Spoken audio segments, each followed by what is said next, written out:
What's up, folks? How are you? Good evening, morning, whatever it may be for you. This is Michael in the wee hours of the night with your daily trivia question. Yet once again, happy hump day, my favorite day of the week. We're halfway there, folks. Keep going. Holiday weekend, I keep reminding everybody.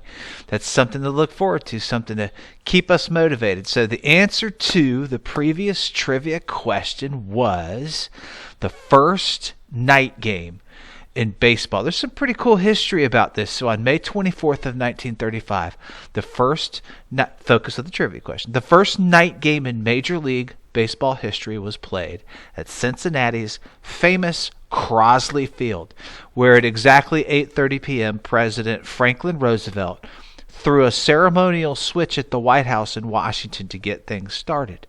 The rest, as I like to say, is, of course, history. And as one broadcaster put it who was there, quote, "As soon as I saw the lights come on, I knew they were here to stay." So for more than 70 years, Big League Baseball was played exclusively during the day, as you can imagine. These are coming from, going back to the beginnings and so forth.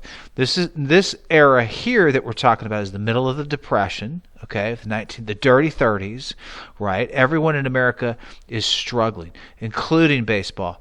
Most people couldn't afford the leisure of America's pastime. They couldn't afford food. They couldn't find a job.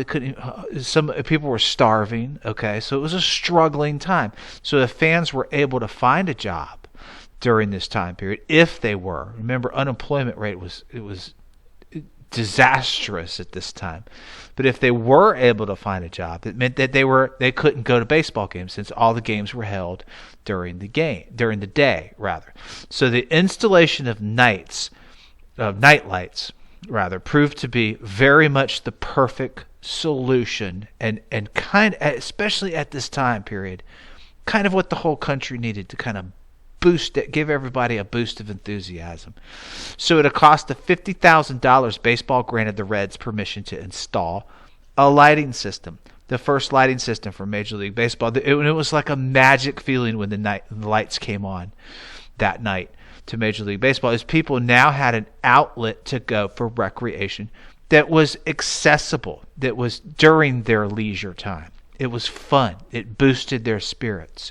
And this was at a time, again, when people really needed that kind of a boost. The original plan was that the Reds would play 7 night games each season, one against each visiting club.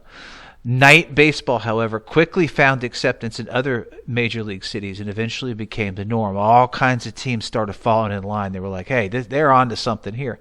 Remember, the installation of lights at this stadium increased attendance by over 100%. So quickly everybody fell in line, like I was saying. Now, of course, night lights are everywhere in every ballpark in America, B leagues, minor leagues, etc., as well as other sports too. I'm a huge motorsports fan, and I remember in 1992 being from the Carolinas when Charlotte Motor Speedway introduced night lights, and suddenly it's just a magic kind of a feeling that comes with it, folks. It's really cool. Wrigley Field in Chicago, a lot of y'all may know this who are baseball fans, history of baseball and so forth, was the last to hold out for night lights. And it wasn't until 1988.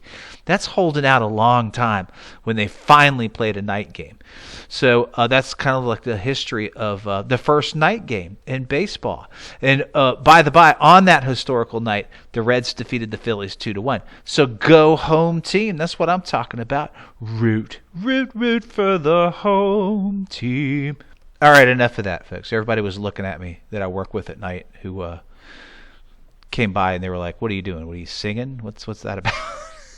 He was getting some funny looks. So, anywho, moving on to today's trivia question for May 25th. This is a pretty cool trivia question, folks. Listen to this very carefully and see if you can figure this out. After 6-year-old Ethan Patz was tragically abducted from his home on this day in 1979, and long before Amber Alerts and GPS tracking, his disappearance would go on to popularize the tactic of doing this to help gain local and national attention to missing children everywhere. Great trivia question. Good luck, folks. Do some research. And by the way, happy hump day. Thanks for all you do. See you next time. Peace out.